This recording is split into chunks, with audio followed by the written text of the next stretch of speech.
Poyizga жетишейик, poyizga. Өркен 1641 метр бийиктиктеги тоонун үстүнө жайгашкан кичинекей шаарча. Азыр Ё-моё, Айка, яктара. бул жакын келсе токтотот экен. Oh, can you help me, please? Кыргызстанга экспорт кылып берейикпи? Швейцариянын шаркыратмасынын суусу кандай экен? Оңго сол, го.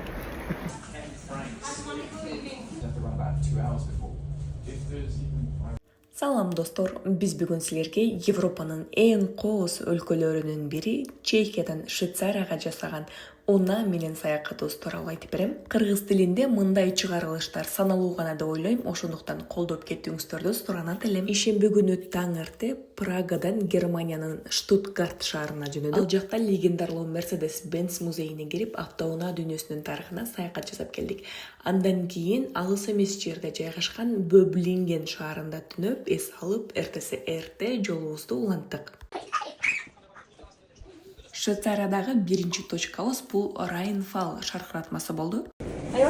Ё-моё! Бул Европадагы эң чоң шаркырат. Анын бийиктиги 23 метр, ал эми туурасы 150 метрге чейин жетет.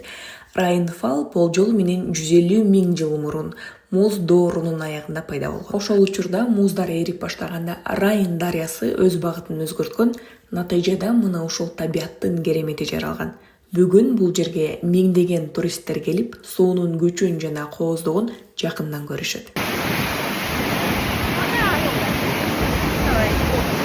Андан кийин Цюрих жана Люцерн шаарларын кыдырып, Швейцариянын тазалыгына, тартибине жана сулуулугуна суктанып, биздин кийинки багытыбыз Швейцариянын жүрөгүндөгү Лаутербруннен өрөөнү болду. Бул жер 72 шаркыратмалар өрөөнү болуп аталат. Анткени бул кичинекей өрөөндө 70тен ашуун шаркыратма бар. Лаутербруннендин айланасы тик тоолор, жашыл жайлоолор жана асмандан түшүп жаткан шаркыратмалар менен жомоктогудай кооз көрүнөт. Оңго сол, го.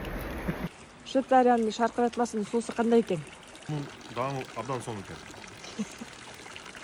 Шундо чокудан чыгып турган суу экен да бул. Ал эми бул жерде Швейцариянын көлчүгүн кечүү Аймага да насип кылыптыр.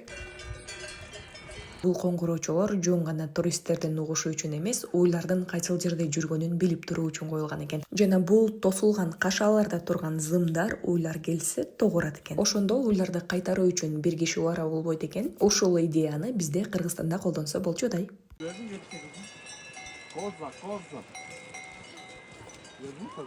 Бул жерде турган кадимки эле биздеги престелген чөптөр. Жамгырдан коргоо үчүн атайын ушундай кийиндирип коюшкан. Бизде азыр Кыргызстанда кандай билбейм, бирок мен кичине кезимде чөптөр жамгырда калбасын деп сарайдын чатырына чыгарып коюшчу. Мындай кылып чөптөргө кийим кийгизип койгон мен эми көрүп атпаймынбы? Балким бизде деле азыр ушундай болуп калган чыгар, Дал ушул аймак Швейцариянын эң таанымал табигый символдорунун бири болуп эсептелинет.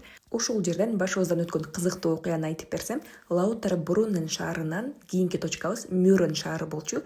Ал эми Мюррен шаары бул тоонун башында жайгашкан шаар. Ал шаарга жетүү үчүн канат жолу менен чыгасың. Биз картадан караганыбызда канат жолуна чыгуучу точка Лаутербруннен шаарынан жакын эле көрүнгөн. Жаратылышты көргөнчө жөө эле басып кетебиз го деп ойлогонбуз, бирок басабыз, жетпейбиз. Карасак, арадан 1 саат өтүп кетти. Ошону менен 1 саат жолдо жүрүп койдук. Бирок жакшы тарабы жолдо жаратылышты кошо көрө кеттик. Poyizga жетишейик, poyizga. Мюррен деңиз деңгээлинен дээрлик 1641 метр бийиктикте жайгашкан.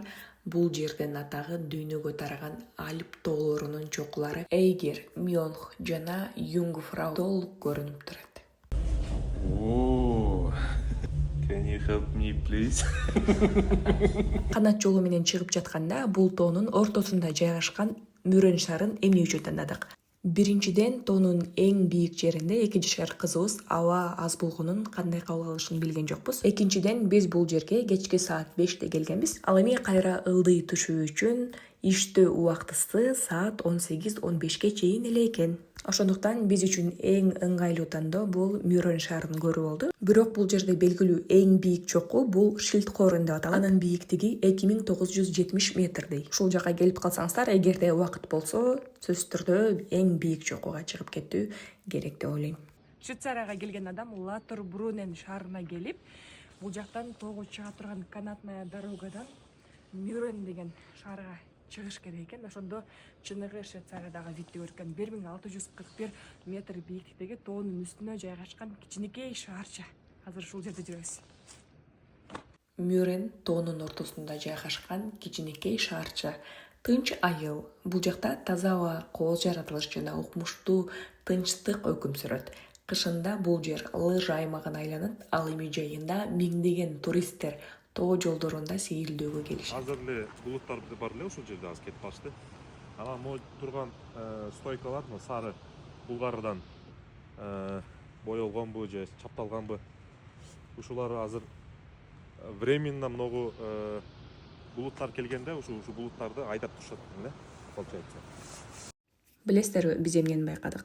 Швейцариянын жаратылышы бул жасалган деп айтышкандарды укканда ии деп койшумун, бирок мен айтат элем, бул жасалган эмес, каралган жаратылыш экен. Жаратылыш ушунчалык кооз, бирок биздин Кыргызстандай эле. Болгону булар жаратылышка ушунчалык аябагандай аяр мамиле кылышып, жана туристтер келгенге жакшы шарттарды түзүп коюшкан. Эми элестетиңиз, бул биздин Кыргызстандагы Т жайлоонун башы.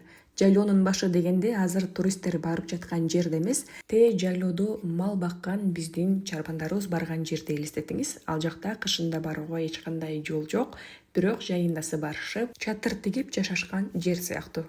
Видеону көрүп жаткан ар бир жан ушул жерде өз көзү менен көрүүсү насип кылсын дейин дагы. Бул жерде Чехиядагы кыргыз жаш үй бүлөнүн баласы менен болгон жашоосу жана саякаттары кыргыз тилинде көргөзүлөт. Мага катталып колдоп турганды унутпаңыздар.